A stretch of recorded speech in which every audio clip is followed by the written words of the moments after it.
Whether we believe in our capacity for self-government or whether we abandon the American Revolution and confess that a little intellectual elite in a far distant capital can plan our lives for us better than we can plan them ourselves. Give us more authority and more ability. All of this talk about rules, we make them up as we go along. A government can't control the economy without controlling people. And they know when a government sets out to do that, it must use force and coercion to achieve its purpose. Put the legislation together to control the people. We go through the gate's closed, we'll go over the fence is too high, we'll pole vault in. If that doesn't work, we'll parachute in, but we're going to get health care reform passed.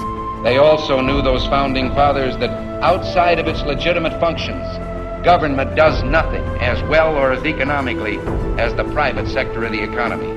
There needs to be a focus on an immediate increase in spending. I mean, I do think at a certain point you've made enough money. The more the plans fail, the more the planners plan.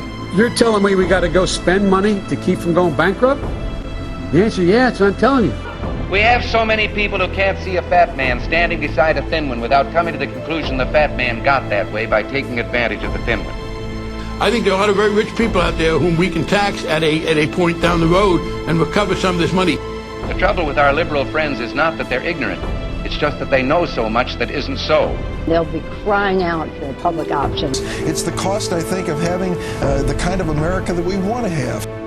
Our natural unalienable rights are now considered to be a dispensation of government.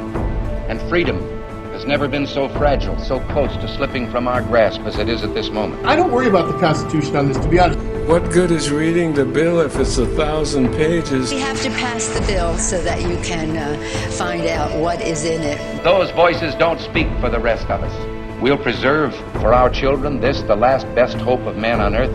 There have been times where America's shown arrogance. Well, I think it's time we ask ourselves if we still know the freedoms that were intended for us by the founding fathers.